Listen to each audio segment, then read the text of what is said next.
Hej, witam Was serdecznie na kanale The Veggie Biker.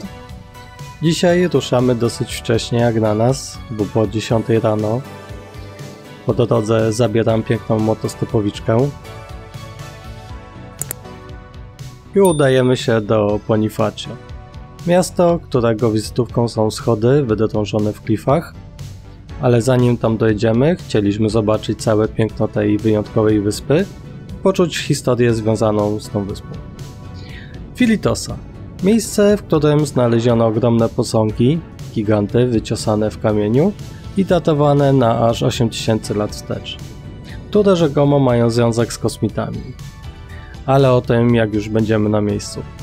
Tymczasem jedziemy troszkę inną drogą niż wujek Google by nas pokierował i to była świetna decyzja, bo naprawdę cieszyliśmy się jazdą po tych fajnych drogach, które są idealne dla motocykli, ze świetnym asfaltem, małą ilością samochodów i szybkimi zakrętami.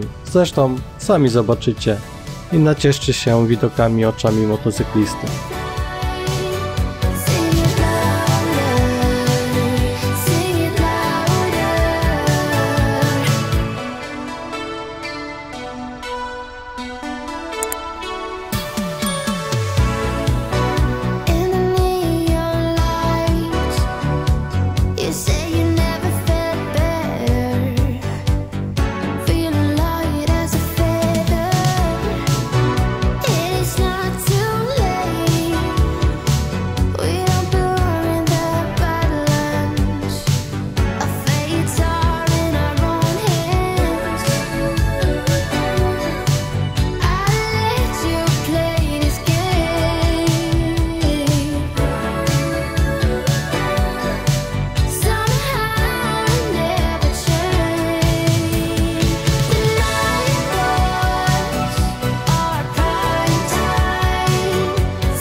Dzień nie był najpiękniejszy na jazdę, ale na zwiedzanie jak znalazł. Pogoda stawała się coraz chłodniejsza, a nad nami chmury zakrywały słońce. Temperatura w porównaniu do dnia poprzedniego była niższa i dla nas to była dobra okazja na dzisiejsze zwiedzanie miejsc, które musicie zobaczyć. Kierowaliśmy się w głąb lądu do Filitosa i po 30 minutach docieramy do naszego celu. Za wejście zapłaciliśmy 9 euro od osoby, dowiadujemy się jak korzystać z wirtualnego przewodnika, który później okazałby się pomocny, o ile byśmy mieli słuchawki do telefonu oraz lepszy internet. Dostajemy mapkę i idziemy. Filitosa to nazwa wioski, która znajduje się między Ajaccio a Propriano, znajduje się w centrum Kosyki i posiada ważne stanowisko archeologiczne. Pierwszym posągiem, który widzimy po kilku metrach od wejścia na teren, jest drugi co do wielkości posąg, tak zwany menhir. Filitosa 5. Wielki na 3 metry wysokości, metr szerokości, ważący ponad 2 tony. Jedyny na wyspie, który od przodu uzbrojony w płaskorzeźbiony miecz długi i sztylet w pochwie, z tyłu widać detale anatomiczne lub ubiory. Do tej pory nie ustalono funkcję tego pomnika, czy był wyznacznikiem terytorium, a może ostrzeżenie przed czymś innym. Idąc dalej znajdujemy schronienie skalne, gdzie znaleziono ceramiki, najstarsze należały do wczesnego neolitu, między 5800 a 4900 roku przed naszą erą. Dalej natrafiamy na centralną część, fortyfikacja złożona z kilku pomników, wieży strażniczej oraz prawdopodobnie miejsca kultu, którym czcili albo swoich przodków, albo bogów, o których nie ma zbyt dużo informacji. Inna teoria głosi, że to mniej więcej gdzie stoję, praktykowano rytualne lub pogrzebowe ogniska. Można tu podziwiać przede wszystkim wysokie, nawet 3 metry menhiry, czyli wykonane z granitu posągi z zarysami ludzkich twarzy, a czasami także uzbrojenia.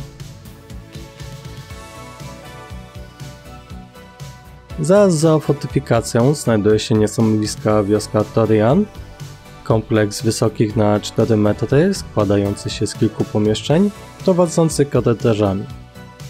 Wybudowany między 4000 a 2000 lat przed naszą erą, czyli budowla mogąca już mieć prawie 6000 lat. Z daleka dalej widzimy kolejne posągi w dolinie, u stóp tysiącletniego drzewa oliwnego. Przekraczamy kładką przez strumień Barkajolo i udajemy się do kolejnych posągów, które jako pierwsze zostały znalezione na tym terenie. Ciekawy fakt. Właściciel ziemi po odkryciu posągów musiał je zabezpieczyć, bo lokalni rolnicy chcieli rozwalać posągi, bo ktoś puścił plotkę, że w środku może znaleźć się złoto. Trochę wyżej magia tego miejsca trochę już osłabia, bo znajdujemy skalisty cypel, z którego wydobywano kamienne bloki do budowy budynków i posągów. Jest to kamieniołom granitu, który został ponownie odkryty podczas prac na kopcu. Cała osada prehistoryczna znajduje się na prywatnym terenie. Zostało ono odkryte przypadkowo w 1946 roku przez Charlesa Antoine Cesari, który odkrył 5 granitowych paladini, leżących twarzą do ziemi, w gęstych zaroślach, które później okazały się pochodzić z epoki neolitu, 4000 do 2500 lat przed naszą erą. Wracając, znajdujemy miejsce o idealnym kole, zastanawiając się, do czego ono mogło służyć, czy ma to może jakiś związek ze znalezionymi kośćmi gigantów w Sardynii oraz z legendami wielkich obcych, o których krążą plotki, jakoby pomogli w budowach i nie tylko, które dzisiaj widzieliśmy, a które wyprzedzały mocno swoje czasy.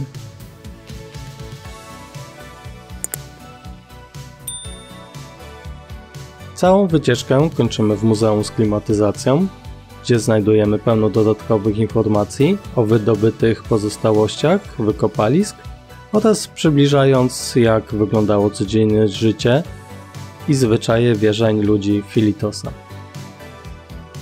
W środku jest również toaleta oraz mały sklepik z suwenirami, a przy niej mała księgarnia, gdzie możemy kupić prace naukowe związane z tym miejscem. Wychodząc na zewnątrz, skorzystaliśmy jeszcze z lokalnej knajpy, gdzie schłodziliśmy się kupionymi tam lodami. Informacyjnie dla osób, które interesują się tego typu atrakcjami, to nie jedyne takie miejsce megalityczne na wyspie. Są jeszcze takie miejsca jak Valeria, Kukuruzu, Kauria i Arguina Senula. Do wszystkich zostawiam dokładnie linki w opisie pod filmem. Na całość poświęciliśmy 1,5 godziny, zdecydowanie było warto tu przyjechać i ruszyliśmy do Bonifacio. Drogi były piękne i kręte, dokładnie takie jakie oczekujesz, gdy jedziesz przez Korsykę. Asfalt był gładki i w świetnym stanie, a na drodze nie było zbyt wiele samochodów, było szybko. Ale może sami zobaczcie to oczami motocyklisty.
Dojeżdżamy do Bonifacio. Jak widzieliście, sceneria była bardzo ładna. Jechaliśmy przez góry i zielone tereny z małymi wioskami po drodze. Robimy szybki pit stop i następnie szukamy parkingu dla motocykli, który wcześniej wyszukałem na mapach. Zaraz po wjeździe do miasta skręcamy w lewo i już widzimy parking, no i oczywiście przeoczyłem wjazd, który według mnie jest mało widoczny. Wjeżdżamy na parking policyjny, pomijając rampę. Od razu ktoś do nas podszedł, o tym informując, ale twierdził, że możemy tu zostawić i nie dostaniemy mandatu. No okej, stwierdziliśmy i tak już jesteśmy czasowo spóźnieni, planowaliśmy być w Bonifacio 1,5 godziny wcześniej, więc szybko przebieramy się i idziemy w stronę Cytadeli. Cytadela położona jest na wzgórzu i wydaje się mieć co najmniej 400 metrów wysokości. Wspinamy się po schodach, przy których jest wegetariańska restauracja Melo, którą przed wyjazdem miałem zaznaczoną i w planach mieliśmy coś tu zjeść i nabrać sił przed zwiedzaniem. Niestety znowu informacja na babach Google'a nie miała odzwierciedlenia w rzeczywistości, to już kolejny raz na kostce i nie ostatni, kiedy chcemy coś zjeść, a knajpka albo jest zamknięta, albo nie serwują nic do jedzenia o tej porze. Głodni docieramy na szczyt w około 20 minut i z niego widzimy fantastyczny widok na zatokę. Przy nienagannej pogodzie podobno widać stąd Sardynię.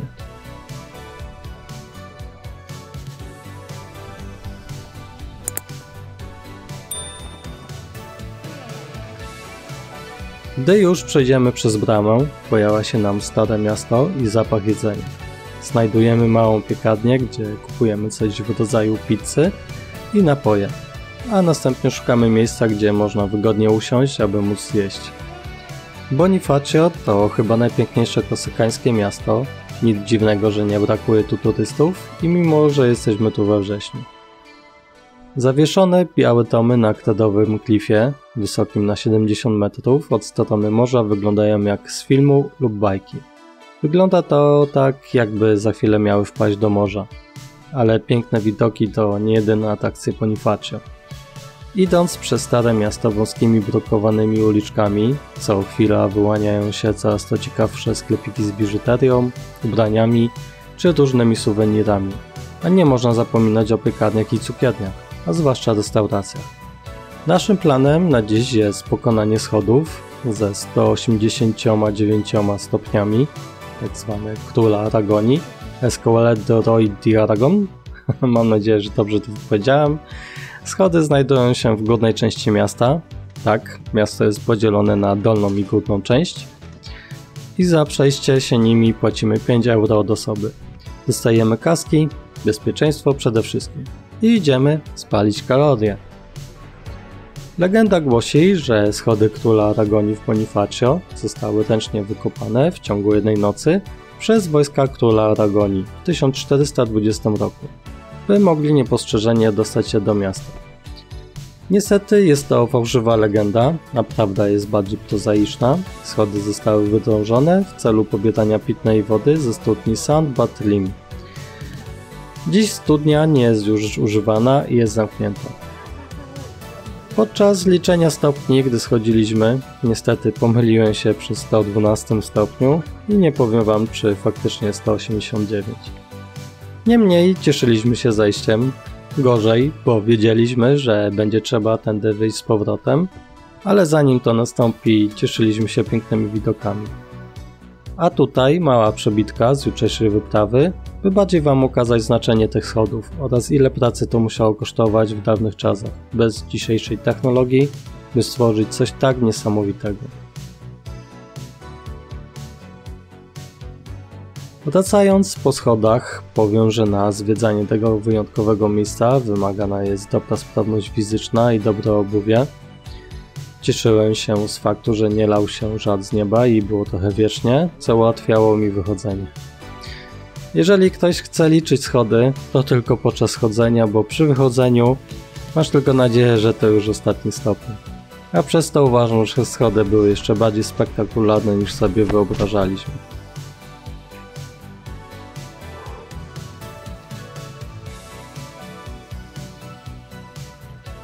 Szkoda, że mieliśmy w ten dzień opóźnienie, bo Bonifacio to wspaniałe miasto z wieloma pięknymi zabytkami do zobaczenia. Żałuję, że nie odwiedziliśmy Cytadeli, w której pokazane jest, jak dawniej przechowywali żywność i wodę oraz bronili się przed najeźdźcami. Wracając, znaleźliśmy studnię. Ja rzuciłem się, jakbym tydzień chodził po Saharze. Napełniliśmy bukłak z nadzieją, że nie będziemy dalej stać niż widzimy. I skoro oglądasz ten materiał, to znaczy, że mamy się dobrze. I nic nam nie zaszkodziło. Tutaj dodam, że na Kosyce jest pełno miejsc z wodą pitną, gdzie możesz napełnić zapasy. To jest zwłaszcza przydatna informacja dla tych, co chcieliby zaliczyć szlak GR20. Podsumowując, wycieczka nam się podobała i polecam ją. Jeśli chcecie spędzić tydzień na Kosyce, to zapiszcie sobie miasto Bonifacio wysoko na liście. Które jest nie tylko piękne, ale i ciekawe ze względu na swoją historię.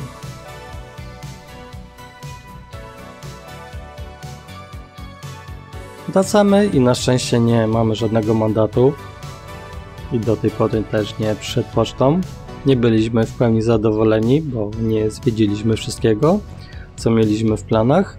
Na schody musieliśmy poświęcić godzinę, a w Bonifacio spędziliśmy w sumie coś około 2,5 godziny.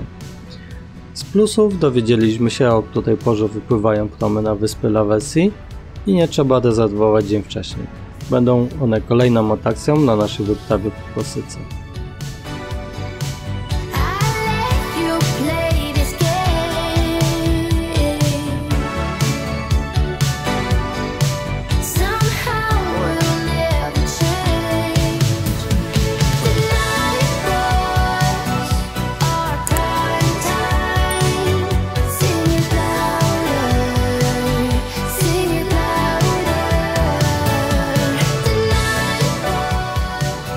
Wracając, to trochę pokropiło, nie jest to chyba odpowiednia pora na kolejne fakty na temat Kosyki.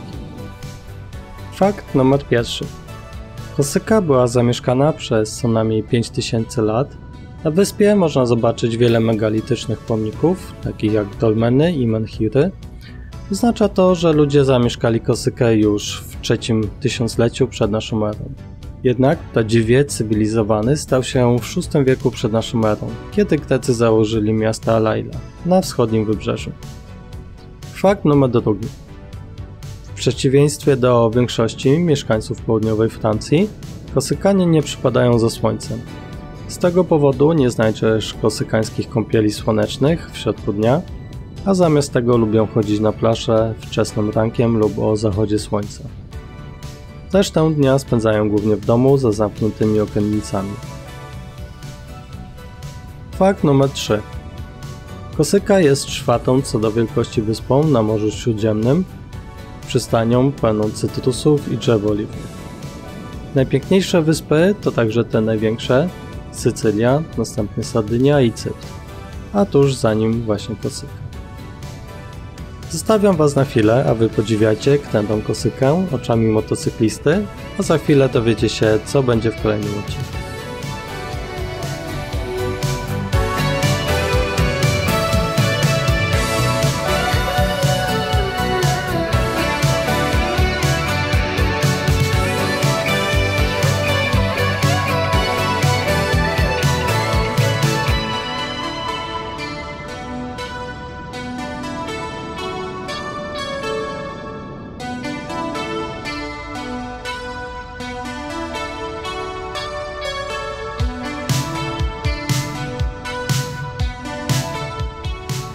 Następny dzień robimy sobie przerwę od jazdy na plażowanie oraz zrobienie prania.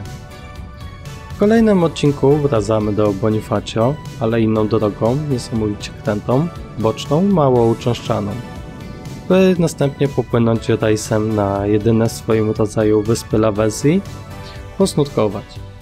W krystalicznym morzu, zresztą sami zobaczycie. Nie zapomnijcie zasubskrybować, jak się podobało to dajcie lajka i skomentować. Do zobaczenia w kolejnym odcinku. Hej!